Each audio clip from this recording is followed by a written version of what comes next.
Hey everyone, welcome to our very special episode of We Got Issues. Today, finally, we're getting to the long-awaited topic of race in comics, and there are so many avenues, so many directions we could go in, so many topics and characters. Where do we begin? I mean, what's the first thing that comes to mind when thinking about race in comics and how they're portrayed? That's a good question. For me, it was just I was reading an article this week, and it stated basically it was a basic experiment that happened about 30 years ago, where you had just basically the United Colors of Benetton of children, and they placed two dolls in front of them. One was a Caucasian doll, and one was a caramel skinned doll. And throughout the study, they realized that the minority children were identifying with the Caucasian doll. And so their basically conclusion was there was just not enough imagery in society or in the images that they see in their day-to-day lives they could identify with. And for myself, being a comic book reader and starting off, like everyone else when they were, a kid, I being a mainstream comic book reader, I definitely enjoyed, from DC to Big Three, Batman, Superman, Wonder Woman, Marvel. We definitely enjoyed Spider-Man, Captain America, Iron Man. But I did always have that soft spot for like Luke Cage, because you see that you see another person who looks has the same pigmentation as you, and you're like, you want to root for that person, But over the years, those types of characters have been far and few between. The biggest thing I had was I have a young niece, and one of the questions that she asked me when we went comic book shopping was, one, where are the women in comics, and two, where are those of color in comics?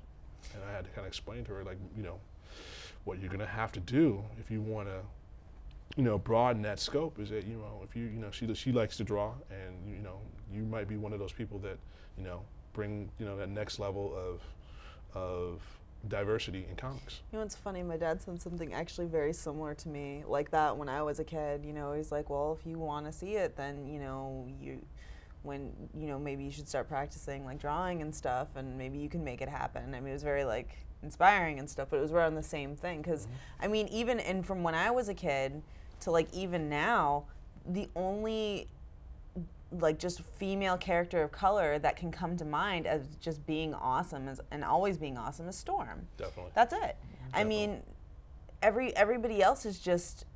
I mean, Storm is the only character like in superheroes that you look at with DC and Marvel who, the only stereotypical thing about her is that she's from Africa. Everything else is just like, I mean, she rocked a mohawk. She used to be a thief. She was the leader of the X-Men for a significant time. And she was like on the TV show, like a lot of kids grew up watching, like the animated series.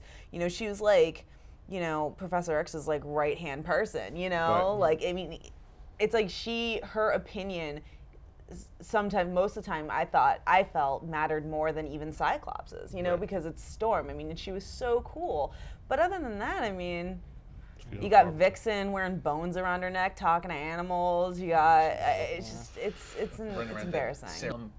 What I think's kind of interesting though is like, if we were to try to list minority characters from the two major companies, we'd probably come up with a significant number of black characters, but the other ethnicities would be just totally far left out. between. Oh God, no.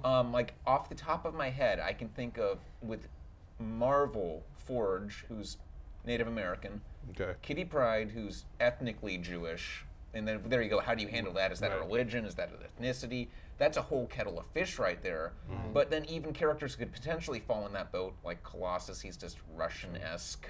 Yeah. You don't really like like a Slavic. You don't really have any depictions. You got maybe like one or two Asian heroes. But I can't even think of a Latino hero off the top of my head. Yeah, no. Mainstream, and that's the largest demographic in the U.S. Right. You have like who was it? Blue Beetle. His background storyline is so stereotypical. He's from El Paso, Texas. You like really? He couldn't be from like Denver. He couldn't be from Wisconsin, Spokane, Washington. Right. He had to be from El Paso, I don't know. I Texas. think the worst would have to be Dust. She is Oh, the worst. Like, Now, for those who don't know, can you explain? Like, yeah, Dust. I don't know. She's on one of the X teams or something like that. And because I'm at this point like not reading as much of the superhero stuff for many of the reasons that we're stating now. But I you know, working in a comic book store, you know, I flip through the books all the time just to hope that there's something in there that's going to pull me in. And, you know, I remember one time just flipping open, just seeing this girl, this Middle Eastern girl who's like wearing the Traditional garb. the burqa thing, and Right. she's got, you know, face, and her superpower is to turn into sand.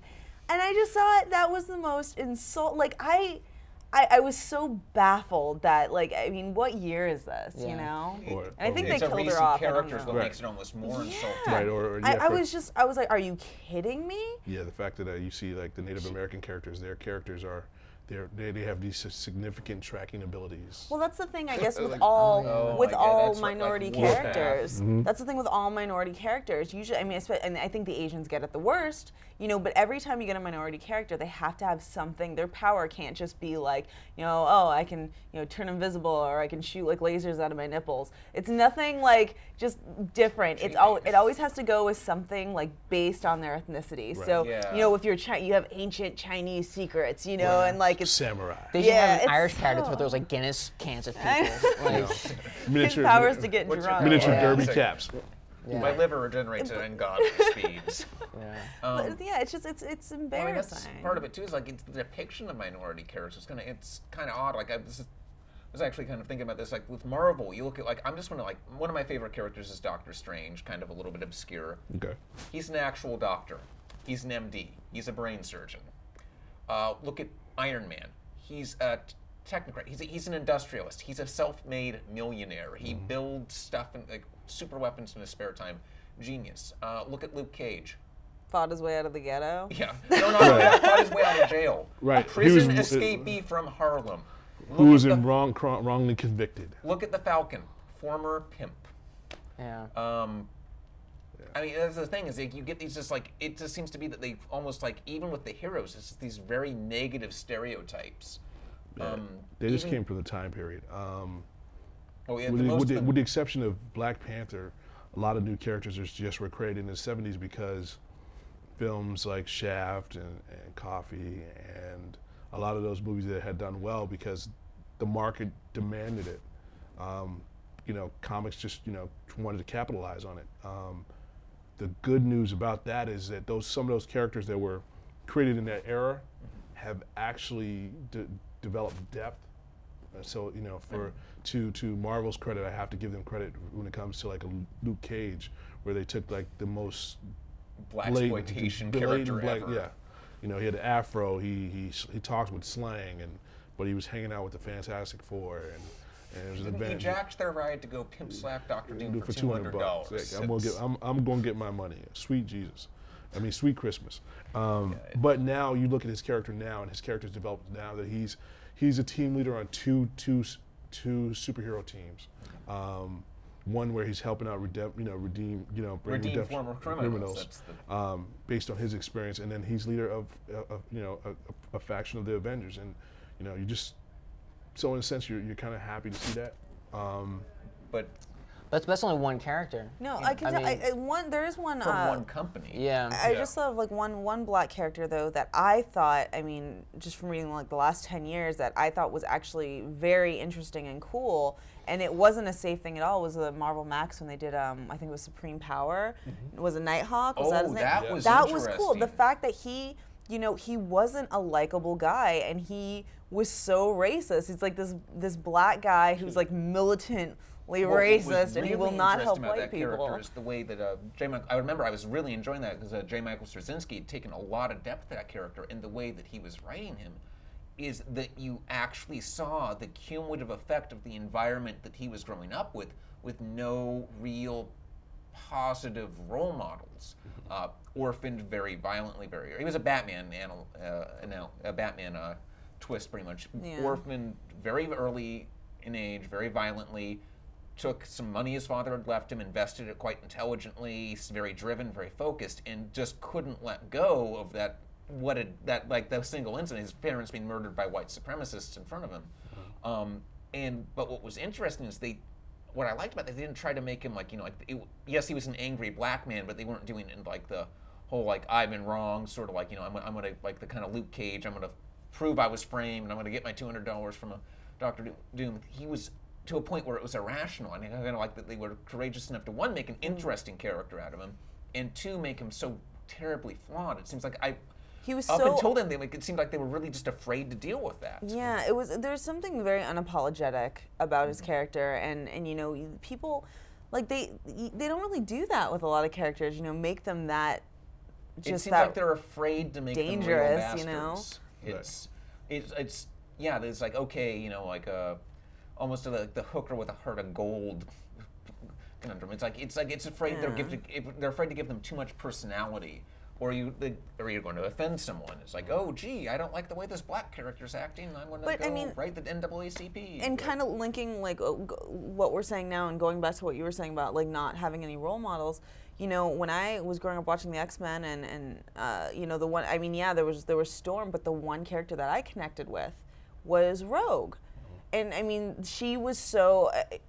The fact that she couldn't touch anybody, it's such a basic human necessity, and she couldn't have it. That to me, that's like a broken person, and then she had her problems, flirting with the evil dark side and the mutant. The Brotherhood. Yeah, all that stuff. So and that is interesting, and they don't and that has soul. That character has a soul, and most of these characters, they just don't. Yeah, you're actually. To run along that train of thought, though, what was interesting, you brought up the X-Men, and the X-Men is pretty much it's an analogy for racism, but it is one of the elite, as far back as I can remember, has had the single most problem out of any mainstream comic group with ethnicity and characters. Now, you mentioned Storm, and that actually seemed to have worked out, despite the fact that you kind of got that hinky sort of she's from Africa, oh gee whiz thing going on. But look at during the 70s, they had such a big problem with that they had no real readership coming in, that they pretty much got rid of the whole original team, which was a bunch of suburban white middle class kids, and rebooted it with what they were hoping for, an ethnic mix was a Russian guy, a black woman, a Jewish girl, and a Canadian. Yeah. And then Warpath briefly. Oh, he yeah, died. Warpath. She's I'm on the X-Men. Right. Yeah. Opening credits. Yeah. Thank you.